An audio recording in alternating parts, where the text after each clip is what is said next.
하나님 말씀 함께 보겠습니다. 오늘 말씀 여호수아 22장 1절부터 6절까지의 말씀입니다.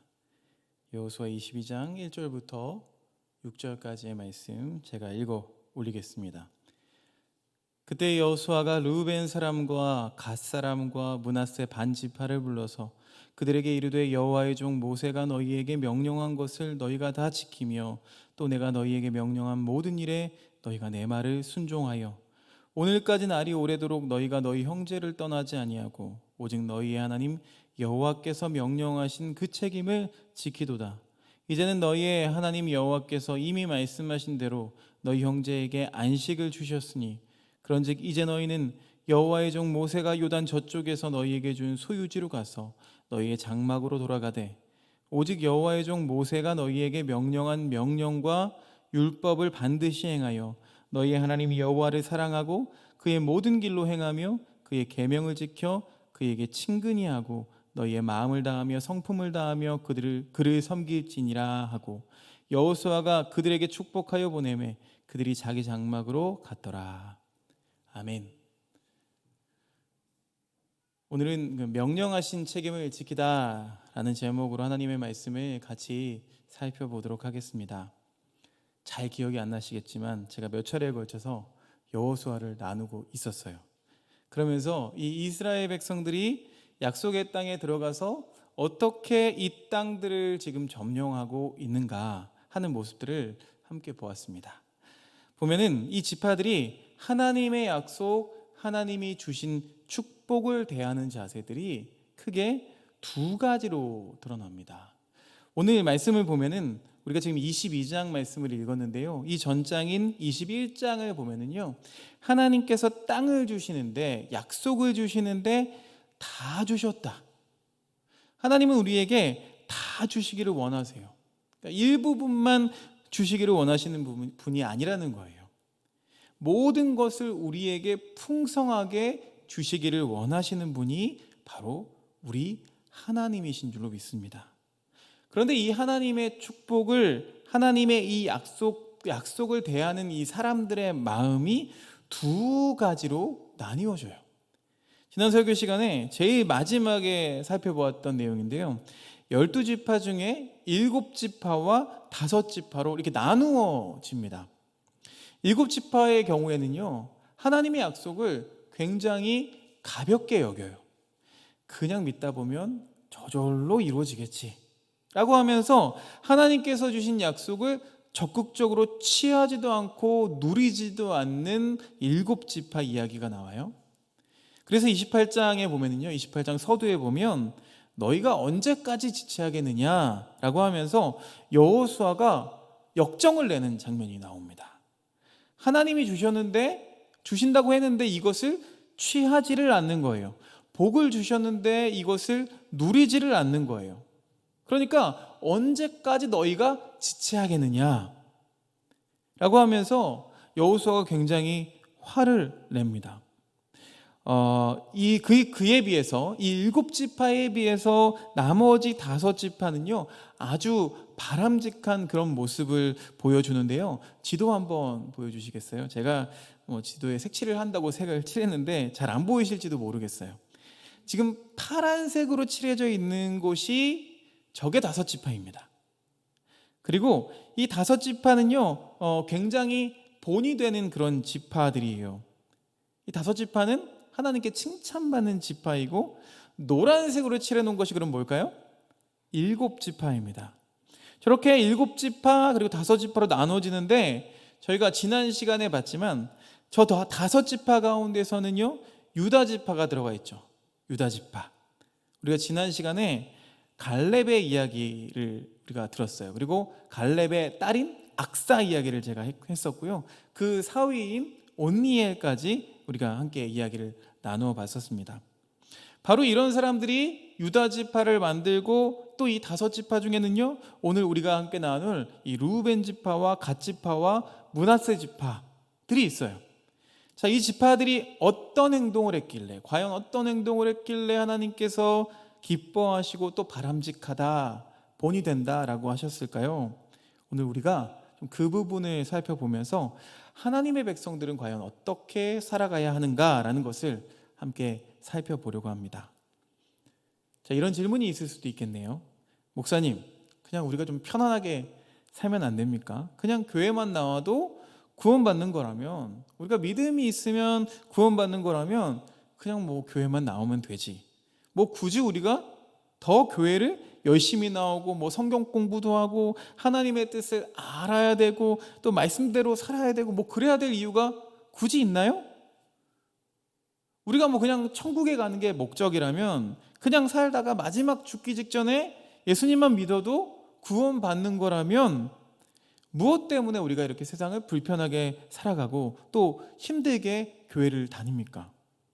마지막 죽을 때만 알고 있으면 그때 예수님 믿으면 되잖아요. 그런 생각을 뭐 하실 수도 있을 것 같아요. 우리가 한번 이런 예를 한번 들어보죠. 좀 극단적일 수도 있겠지만, 너무 드라마틱할 수도 있겠지만 하나님의 역사는 그렇게 드라마틱합니다. 서울역에 홈리스 한 분이 계셨어요. 가진 게 없죠. 무료 급식을 먹으면서, 그러면서도 이분이 참 행복하게 살고 있어요. 이분이 없다고 여러분은 행복하지 않은 게 아니에요. 있는 게 더 행복하지 않을 수 있습니다. 이분이 밤이 되면요, 서울역 지하도에 가서 거기에 누워서 편안하게 아무도 터치하지 않고 이 사람이 눕는 곳이 내 집이다 생각하고 누워서 주무시는 거예요. 또 점심 저녁도요 다 공짜로 먹을 수 있어요. 무료로 배식해준 데를 찾아가서 그 수고만 하면은요 점심 저녁은 가서 공짜로 먹어요. 또 용돈도 받을 수 있습니다. 그냥 계단에서 이렇게 손 벌리고 있으면은요 뭐 지나가는 사람들이 뭐 몇백 원씩 떨어뜨려 줘요. 그걸로 아주 꽁돈을 벌면서 살아갑니다. 담배도 있습니다. 담배도 피울 수 있어요. 지나가다 쓰레기통 옆에 누가 던져놓은 장초가 있으면 이거는 월척입니다.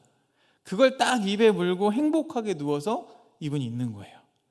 마음이 괴로울 때는요, 옛날 생각이 날 때는 모은 동전으로다가 소주 1병을 사서 그거 마시면서 행복하게 지내고 있었어요. 그런데 어느 날 이분에게 불행한 일이 닥치게 됩니다. 이분이 DNA 검사를 하게 되는데 알고 보니까 이분이 어느 재벌에 숨겨진 아들이었다는 거예요. 그래서 이제 이 행복했던 이 서울역을 떠나서 불행하게도 평창동에 있는 대저택으로 가야 되는 인생이 돼버린 거죠. 예수 믿는 우리가 이런 상황과 비슷하다는 거예요. 우리가 죄 가운데 살아갈 때는요, 가난하고 마치 버려진 자식처럼 그렇게 살아갑니다. 그런데 어느 날 우리가 예수님을 믿으면서 우리가 고백을 하죠. 우리는 그러면 하나님의 자녀가 되는 것입니다. 하나님의 백성이 되는 것입니다. 그러면서 우리의 존재 자체가 달라지게 되는 거예요. 이 아저씨가 평창동에 들어가셔가지고요, 옛날 모습을 버리지를 못합니다. 잠잘 때만 되면 그 넓은 자기 방을 내버려 두고 꼭 마당에 있는 계집에 가서 들어가서 자요. 그리고 이 음식을 먹을 때는요, 식탁에 앉아서 먹지를 못하고요, 나가서 부잣집이잖아요. 쓰레기통을 뒤져서 거기 남은 빵 조각을 먹으면서 행복해하세요. 그리고 두 손을 벌려서 집에서 일하는 사람들에게 두 손을 올리고 100원만, 1000원만, 그래가지고 그걸 받으면서 너무 기뻐하더라는 거예요. 머리도 안 감고 또 씻지도 않고 옷이 옷장이 막 널려 있는데도 그 옷을 입지 않고 굳이 버려둔 옷들, 동네 가다 가면은 그 박스 있잖아요, 버리는 옷들, 거기에서 옷을 주워다가 그 옷을 꺼내 입어보면서 행복해 하시는 거예요. 그런데 이게 우리 믿는 사람들의 모습일지도 모르겠습니다. 우리가 구원받은 것, 믿음이 있으면 다 구원을 받아요. 예수님을 믿으면 우리의 신분이 하나님의 자녀가 되고 믿음으로 하나님 우리를 구원해 주십시오 하는 그 믿음만 있으면, 그 혁명적인 마음 하나만 있으면 하나님은 우리를 구원해 주신다는 거예요. 이건 분명해요. 자명한 사실입니다. 그런데 문제는 뭐냐? 그 뒤에요. 이미 구원받은 사람들이, 이 하나님의 자녀들이 이제 어떻게 살아갈 것인가? 하나님의 자녀로 재벌보다도 훨씬 더 귀한 것들로 우리에게 제공해 주시고 누리게 해 주시는데 우리가 그것들을 다 거절하고 그 옛날의 모습대로 살려고 한다는 거예요. 뭐 다 그렇진 않겠지만 재벌의 아들처럼 살려면 어떻게 해야 합니까? 먹을 것도 좀 즐겨야 되죠. 고기도 좀 뜯어야 되고요. 포크 쓰는 법도 알아야 되죠. 작은 칼은 뭐에 쓰는 거고 큰 칼은 뭐에 쓰는 건지 알아야 되잖아요. 자기가 데리고 있는 직원들을 어떻게 이렇게 운용해야 되는지도 알아야 되고요. 돈을 버는 법도 배워야 되고 돈을 쓰는 방법도 배워야 되고 어떻게 나눠줘야 되는 것도 배워야 되고 인간관계도 배워야 되고 직장 생활도 배워야 되고 또 뭐 외국어도 배워야 될 거예요. 이런 것들을 배워야 정말 재벌의 자식처럼 살아가는 것들을 배워야 되는데 이 사람들이 이제는 어떻게 살아가야 되느냐, 이런 사람들이 어떻게 살아가야 되느냐에 대해서 오늘 말씀해 주고 있다는 거예요. 먼저 말한 7지파는요, 하나님께서 약속을, 축복을 주셨음에도 불구하고 그것을 알매도 불구하고 신앙적으로 게으르고 도전하지도 않고 배우지도 않고 헌신하지도 않고 이 사람들은 그냥 공짜로 하늘에서 만나가 내려지면 그것을 먹고 그것이 없을 때는 또 형제의 등을 쳐먹으면서 그냥 살려고 하는 아주 게으르고 미련한 모습들을 보여주고 있다는 거예요. 그에 비해서 오늘 이 5지파는 열정적인 모습들, 이 시대에 우리가 본받아야 하는 그런 신앙인의 모습을 보여주고 있습니다. 그 첫 번째가 뭐냐면요, 이 사람들은 적극적으로 간구하는 그런 사람들이었다는 거예요. 우리가 지난번에도 이 얘기를 나눴어요. 이 유다 지파의 이 갈렙, 이 노인만 해도 85세를 먹은 노인이었지만 이 사람이 어떻게 간구합니까? 이 산지를 내게 주소서라고 간구를 해요. 이것을 나에게 주십시오. 이런 마음이 있었다는 거예요. 그래서 그 가문이 어떻게 됐어요? 그 딸인 악사도 역시 마찬가지로 간구하는 사람이었습니다. 간구해서 얻어냈어요. 하필 그것이 네겝 지방, 네겝의 사막이었는데도 그것을 주십시오라고 하면서 또 밭도 주시고 샘도 주십시오. 덤으로 샘을 얻게 됩니다. 그런 간구하는 자의 모습을 이 딸이 그대로 보여줘요. 그 사위 온니엘 역시 그렇게 구하는 사람이었죠. 므낫세 지파 이야기가 나와요. 이 5지파 안에 속하는 이 므낫세 지파의 경우도 마찬가지였습니다. 우리가 이 이야기는 다루지 못했지만 이 집의 딸들이 대단한 사람들이에요. 일단 보니까요, 그 집에는 아들이 없었어요. 아들이 없다 보니까 이 가문이 가지고 있는 이 유산, 이 땅들을요, 이 딸들이 물려받지를 못하는 거예요. 그런데 하나님께서는 기가 막힌 사회보장제도를 만들어 놓으셨습니다. 집집마다 기본적으로 먹고 살 수 있는 땅을 주셨어요. 그런데 이 땅은요, 팔면 안 되고요. 혹시 팔았더라도 나중에 희년이 되면 다 돌려받을 수가 있었습니다. 그런 땅이었어요. 그래서 누구든지 너무 부해지든지 또 너무 빈해지지 않도록 올해는 좀 가난하더라도 내년에는 이 땅을 가지고 먹고 살 수 있는 그런 기본적인 은혜를 허락해 주셨어요. 근데 만약에 시집을 가면은요, 남자 여자에게 균등하게 다 분배를 하면은 딸들이 시집 가면서 이 딸들이 그 땅을 가지고 가서 남자의 집에 또 그 땅들이 귀속되게 되겠죠. 그래서 어떤 집은 땅이 늘어나지만 또 어떤 집은 가난해질 수가 있어요. 하나님은 뭐 이것을 막기 위해서 남자들에게만 땅을 주셨습니다. 그래서 모든 가문에 항상 땅이 남아있도록 해주셨는데 아주 불행하게도 이 므낫세 지파에는 이 슬로보앗이라는 사람의 가문에게는요, 문제가 발생했는데 아들이 전혀 없는 상태가 돼버린 거예요.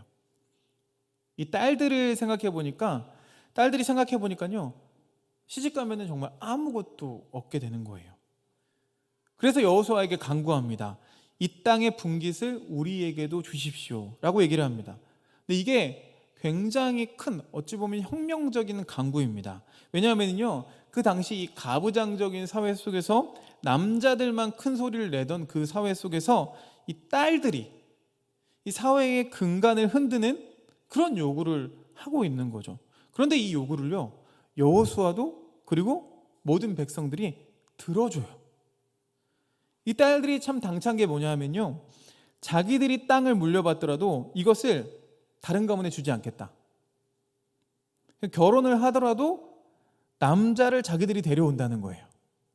우리가 시집을 가는 게 아니라 뭐라고 부르죠? 이런 걸요? 우리나라도 그런 게 있었어요. 대리사위라고 부르죠. 참 대단한 여자들이죠.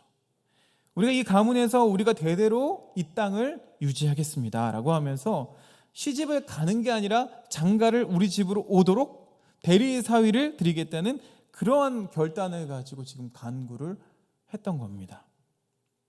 근데 이 세 지파가 마찬가지예요. 르우벤과 갓과 므낫세 지파도 동일하게 이렇게 강구하는 지파였다는 거예요. 모세 때부터 그리고 여호수아 때도 동일하게 요단강을 건너기 전부터 이 요단강 동편을 우리에게 주십시오라고 간구를 해요. 여러분, 성서에서 우리가 위대하다고 생각하는 사람들은요, 죄다 간구하는 사람들이었습니다. 예수님이 가나의 혼인잔치에 가셨죠. 그 집에서 포도주가 다 떨어져가지고 당혹스러워하던 그때에 어머니 마리아가 얘기하죠. 예수님, 이 집에 포도주가 다 떨어졌습니다. 그런데 예수님이 그 말을 듣고 뭐라고 하시는지 아세요? 여자예요, 아직 때가 아니니이다. 그러시는 거예요. 저희 엄마한테 양 여사님 이렇게 제가 농담하는 거랑 약간 비슷한 뉘앙스로 들리는데, 그런데 마리아가 그 이야기를 듣고 뭐라고 합니까? 그 말을 듣지 않고 무시하고 하인에게 말합니다. 예수님이 말씀하시는 것은 너희가 무엇이든지 순종해라 라고 얘기를 합니다. 그리고 큰 물동이에 물을 담으면서 나중에 그것이 다 포도주로 변해 있는 기적을 보게 되죠. 예수님은 아니라고 딱 잘라 말했는데도 마리아가 주장을 합니다. 간구를 해요. 이 집에 이것이 필요합니다 라고 밀어붙여서 결국에는 기적을 일으키게 만드는 그런 간구를 우리가 신약에서도 만나볼 수가 있습니다. 사랑하는 성도 여러분, 사랑하는 교우 여러분, 여러분의 믿음은 어떤 믿음입니까? 이 7지파처럼 그냥 있다 보면 생기겠지, 감나무 밑에 누워 있으면 감이 내 입으로 떨어지겠지 라고 하면서 수동적으로 어쩌다가 하면서 그렇게 바라는 그런 믿음으로 살아가십니까? 아니면 이 5지파들처럼 하나님 나에게 주시옵소서 라고 하면서 간구하는 믿음입니까? 이 말씀은 우리가 복을 구하자는 말이 아니에요. 하나님 나에게 복을 주십시오, 하나님 나 더 부자 되게 해주십시오, 이런 말이 아니에요. 성서에는요, 지금 이 말씀들이 다 무엇인가 하면요, 사명에 대한 이야기입니다. 사명. 하나님께서 주신, 우리들에게 주신 사명이 있다는 거예요. 땅을 주셨다.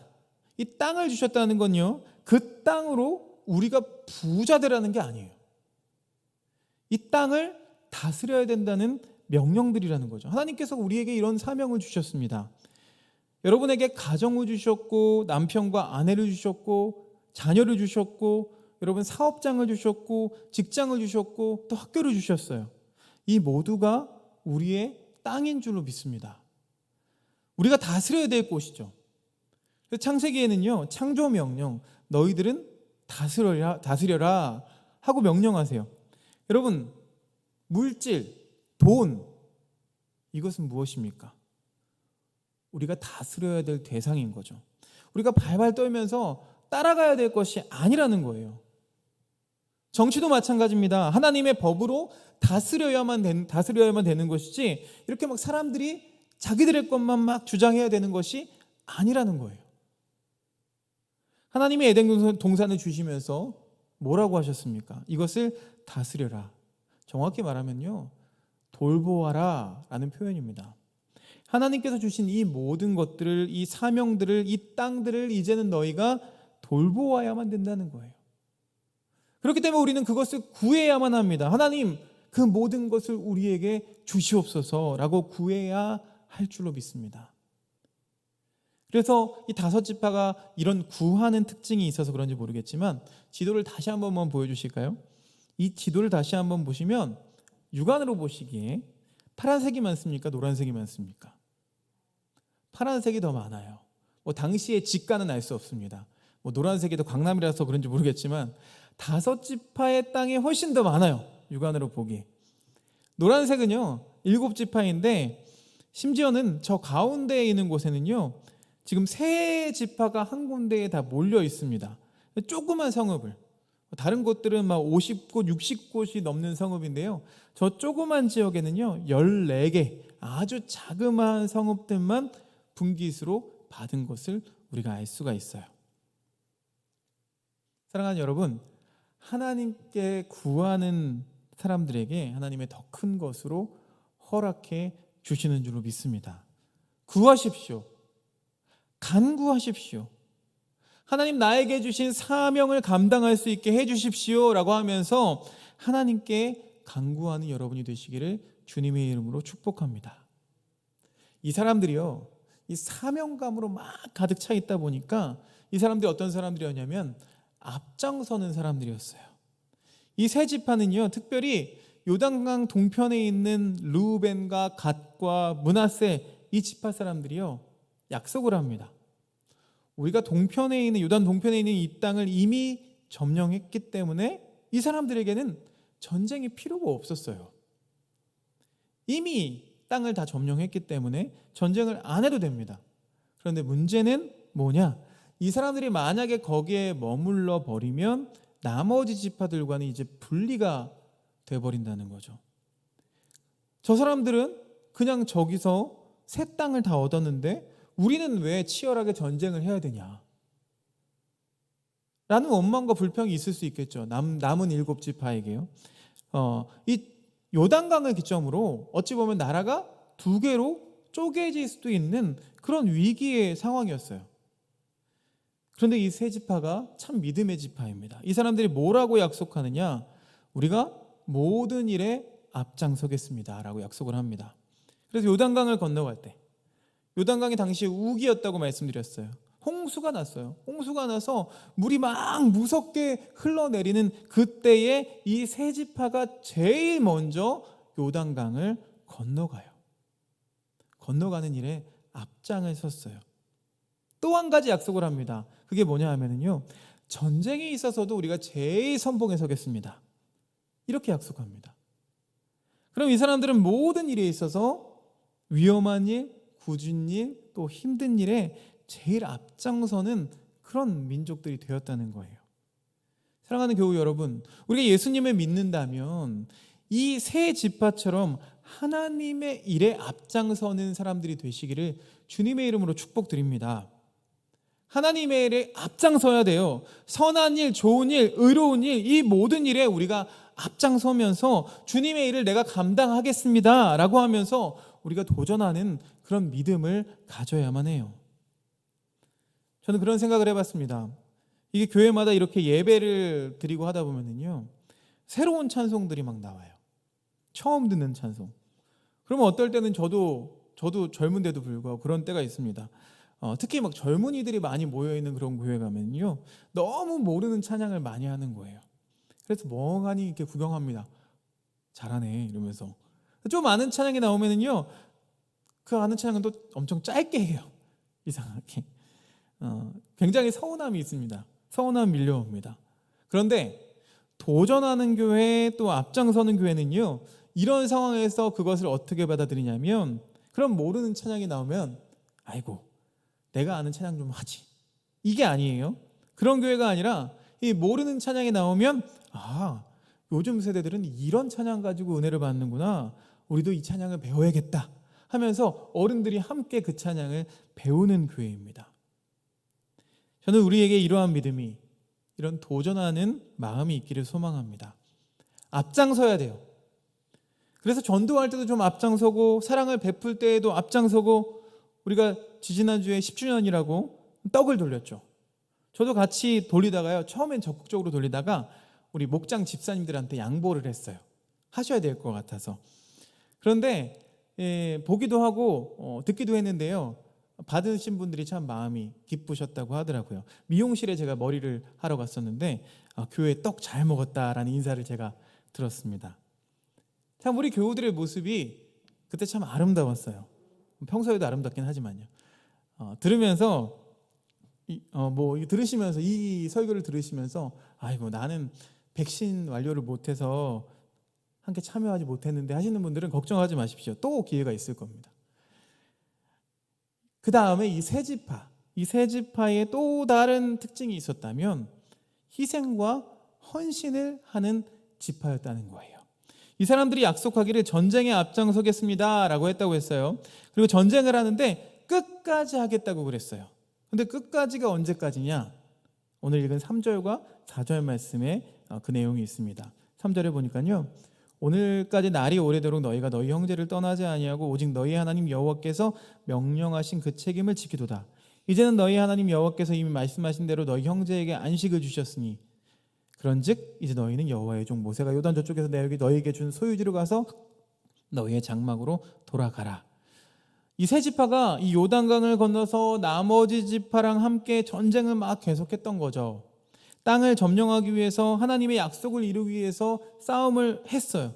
그런데 언제까지 하겠다고 했느냐? 4절 말씀 보니까 다른 형제들이 안식을 취할 때까지 라는 전제가 있었다는 거예요.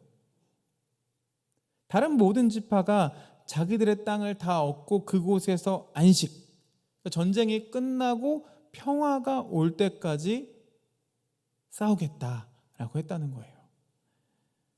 여러분, 전쟁이 쉬운 게 아니죠. 왜냐하면 지금 나머지 자기의 가족들은 이 요단 동편에서 자리를 잡았을 거예요. 뭐 집을 짓고 그곳에서 농사를 짓고 살고 있어요. 그런데 살고 있는 자기 집을 떠나서 그 집을 떠나서 전쟁을 하고 있는 거죠. 돌아오지 못할 수도 있습니다. 전쟁을 하다 보면 누군가는 죽을 수 있어요. 특히 이 세 지파가 전쟁에 앞장서겠습니다 선봉에 섰기 때문에요, 최전방에서는 죽는 사람이 분명히 있을 거예요. 전쟁을 하다가 팔이 하나가 잘려나가거나 다리가 잘려나가거나 이런 상황들도 분명히 많이 나왔을 거예요. 어딘가 부러지고 고통당하는 사람들이 분명히 있었을 거예요.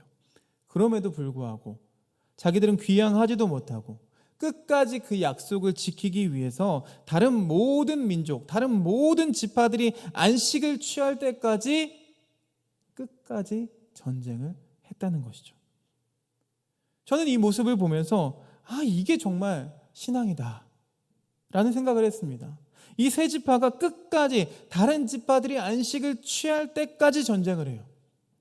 이 말은 무엇이냐? 내가 언제 집에 돌아가느냐, 그건 내가 기준이 아니라는 거죠. 내가 기준이 아니라 내가 집에 가고 싶기 때문에, 또 내가 피곤하기 때문에, 지금 뭐 내가 내 옆에 죽는 사람이 생겼기 때문에 돌아가는 게 아니라는 거예요.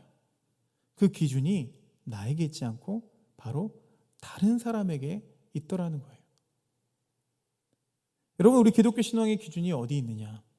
우리 믿음이 진짜 신앙이라는, 우리 교회가 진짜 교회라고 하는 그런 기준이 어디 있겠느냐? 그것은 우리에게 있는 것이 아닙니다. 목사가 눈으로 딱 봤을 때 저분은 교회도 많이 나오시고 헌금 생활도 잘하시고 뭐 기도 생활도 잘하는 것 같으니까 참 좋은 믿음이십니다, 이렇게 평가할 수 있는 게 아니라는 거예요. 이 공동체가 평안해질 때까지, 이 사회가 평안해질 때까지 우리 교회는 쉬지 못하고 쉴 수 없습니다. 그리고 끝까지 싸우는 것, 이 기준이 바로 교회의 기준이라는 거예요. 전 이 말씀을 보면서 우리 교회들이 이 사회에 정말 마지막 남은 양심이 돼야겠다라는 생각을 했어요.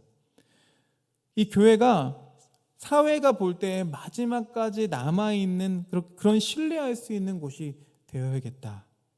행복을 나누는 하나교회가 믿을 수 있는 그런 마지막 양심이, 또한 그런 진실함이 있는 그러한 곳이 되기를 소망합니다.